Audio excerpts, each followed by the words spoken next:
All green It was a triple treat of ADP, Anton De Pasquale, barometer of pole so far this weekend. He's had an immaculate weekend. Can he keep the roll alive? Race 2 in the sequence, the Bunnings Trade, Sydney Super Night, and what a start for Will Davison. De Pasquale has been swamped by a bunch of cars. He'll drop 5 or 6 spots by the time he gets it away. So a great start for Will Davison. Awesome start for him from Brodie Kostecki.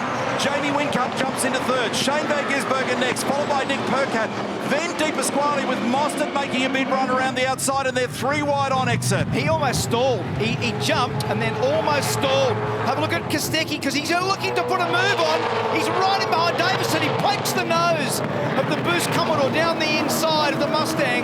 Not quite able to do it. Great start by Davison, who yesterday had a tangle with Will Brown at turn 3, ended up off the road and didn't fully recover. A lot of hip and shoulder action on the exit of turn 5 on this opening lap with cold tyres, and they are swamping our leader at the moment. In fact, the 2 Red Bulls are side by side, and that looked like it may have even been contact as Van Gisbergen sweeps around the outside. It is on the run to the hairpin at the moment. It's Davison, followed by Kostecki, followed by Van Gisbergen. Percat gets up the inside now of Jamie Whincup. He'll escort him just a little wide, and he does. Jamie picks up the dirt on the outside. They are rubbing mirrors on the run to the top of the circuit. and can he stay on the inside of Percat because the road goes left? That was big contact by Van Gisbergen and Brodie Kostecki, and Van Gisbergen now, he has done a tremendous job on the opening lap. He's up 4 positions. End of a torrid opening lap for Will Davison, and he's got just a tiny little margin, being stalked by Van Gisbergen, who was the runner-up last night. Big opportunity for those that are a little further down the order to be able to think about setup, experiment with setup in preparation for the Repco Bathurst 1000 coming up in the first week of December. It'll be a motorsport fest out there, and we can't wait to get to the other side of the Blue Mountains for that one. He's opening the margin at the moment, Will Davison over Shane Van Gisbergen. He is, and I'm just wondering whether Shane's just doing that tempered early race scenario that he's been using really well, not to use the tyre up too hard too early. He's been very good at tyre conservation through the course of this season. He always has been, but he's been incredible through the course of 2021. The other thing I'm wondering, Crombo, as we look at this exit of turn 8 shot, I'm also wondering that when you think about the Will Davison pace and the almost 2-second gap, you're probably going to run those 2 cars on a similar strategy now. Kostecki's in behind them, but when you look at track position and you see where Anton De Pasquale is, he hasn't made any ground. It basically, when you put yourself in the pack, it smashes you, doesn't it? So 2 tyres, roughly 4 seconds. 4 tyres, roughly 8 seconds normally. 3 tyre option, roughly 6. So it looked like they did all 4 then on Scott Pye's car. Yep. And Jack LeBrock in the foreground in the truck assist entry. He's on the move. And I'm intrigued as to how you can do that in 4 seconds. well, yeah. Richard Harris was the face on screen there. He's the engineer for Will. Yep. I'm trying to sort out what I'm hearing over the radio. Also, there's Adrian Burgess, who's the head of motorsport for Supercars. Rich is just explaining the issue with car 17. At the moment, you're also trying not to tell the driver. I'm looking, is the dash out? Because that's what I was trying to pick up on before. I didn't see shift lights.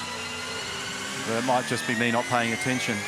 Yeah, we're at the top of the rev range. No, there's no shift lights. And I don't think there's any content on the dash because there's only a gear lever number there. I can't see anything else on there.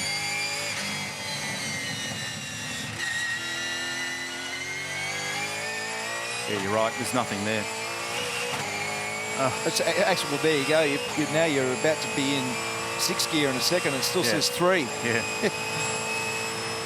So that little adjustment that he's making to that lever that you see to the left of Will is just altering the percentage of brake bias front to rear on the car, which he's trimming in different parts of the racetrack because there's different requirements, whether it's a high-speed approach or a low-speed approach, whether you want more front or rear brake. It just makes a little micro adjustment quickly So Brodie Kostecki and Nick Percat have now pitted. 3.1 seconds is the gap.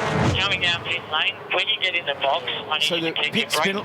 spin, it's not working. Yeah, so what he's doing is he's slowing down to be very sure. They've probably given him, if he's got radio comms, they might have given him something that he can use as a reference.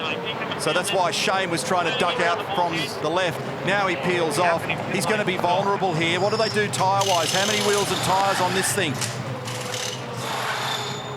So is it just 3? 3 for 97. They didn't do anything with the left front, and he's going to. Oh, it's line ball, but he's jumped him.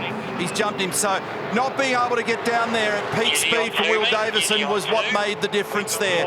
What a drama for the Shell V-Power Racing team. Roughly 50% faster. And that was part of what's gone on in terms of the way that Shane was able to jump Will, and in the end they had to use a little bit of discretion on the way out of the pit gate there with Will Davison, because it was only going to be contact if he kept on pressing on. So at the end of the day, he put the white flag up and let Shane go by, but this is still not played out because you've got 4 tyres versus 3 at the end of this race. 15 laps remain. Things have been energised at Sydney Motorsport Park with an electrical problem for Will Davison, and he couldn't get through the pit lane in the normal manner. They had to spend an extra moment in there, and they put 4 wheels and tyres on it while they sorted the electrics. And this is how close Van Gisbergen was into the back of him. Remember, it was a 3-second margin in rounding terms as they were coming in, and that completely evaporated. And then they did 3 wheels and tyres on car number 97. They did 4 wheels and tyres on car number 17. And Van Gisbergen makes a lovely exit here and leaps straight out past Will Davison, who had to shut the car down, recycle the power, get it started. Anybody that's had computer trouble, hands up the whole world, has experienced what he's just gone through.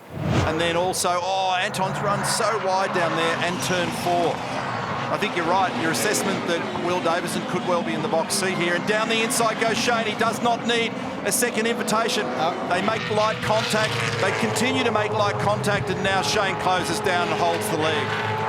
And so Anton just clears the space to the right and gives Will clear passage. He knows he's a shot duck as far as grip's concerned. So that changes the complexion of the leadership of the race here again. We're focused on the battle for 3rd place, and the battle for the lead is equally enthralling at the moment because it's 0.3 of a second between Van Gisbergen and Davison. Shane Van Gisbergen shooting for victory number 12. A big lock-up might change the complexion of this position, and it does. And Nick Percat gets down the inside. Brodie hangs on and argues, but he has to yield. And George Commons, his engineer, watching in the garage and knows that there's no easy way to get around that little problem there. The lock-up cost him dearly. Meantime, this is the battle for the lead. It's officially 0.36 of a second, and Shane is hanging on. What an enthralling battle this one is. The inside of Anton De Pasquale. He's actually got a good position here. In fact, he's going to be in an awkward spot now because he's wide.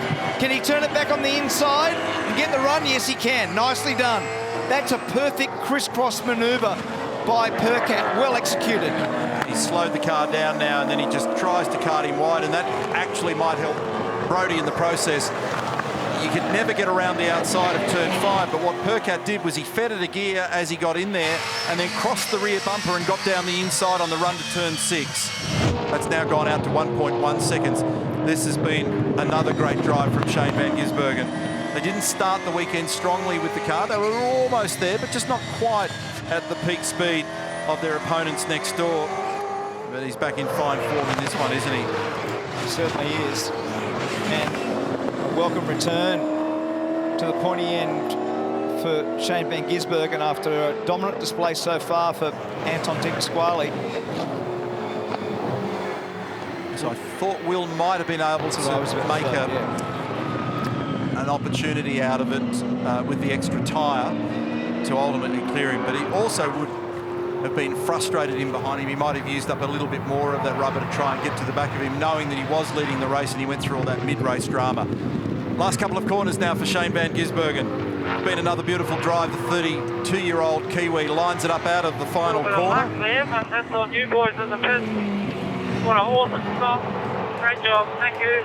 Wow. Beautiful job. Shane Van Gisbergen greets the checkered flag to win race number 21 of the championship. Victory number 5 at Sydney Motorsport Park in his career and the 12th in the 2021 championship season. And he congratulated the team for their hard work in the pit lane to help him on the way to that one. Nick Percat, R&J Batteries, Brad Jones Racing Commodore gets on the podium with a lovely drive and had to really work for it with Di Pasquale and Kostecki the back end of that race. Red Bull Ampol Racing Group all together and enjoying that one. Van Gisbergen, Davison, who'll be frustrated. Percat, Kostecki, Di Pasquale. Probably not a bad recovery, all things considered, because he could have even copped a punt down there at turn 2 on the opening lap, the way it all unfolded. Let's check out the results for you. Shane home by just under 2 seconds, followed by Will Davison. There's a story to tell there. Nick Percat, Brody Kostecki, Anton Di Pasquale, Tim Slade, Whincup, Mostert, Heimgartner, and David Reynolds again solid in the top 10. And the Kelly Grove cars 9th and 10th, in fact. Hazelwood just outside from Will Brown with the older tyres on the car. Forward and Waters, they kept that combat going all the way to the end, and it was pretty willing in the middle of it. LeBrock, Pye, Jones, Winterbottom, Courtney, Smith, Goddard, Kostecki, Jacobson, and Fabian Coulthard, who obviously had a fraught race, and we'll follow up on all these stories for you. But that was another beautiful drive by Van Gisbergen, who came into the race with a 312-point margin. He's going to open that up even further.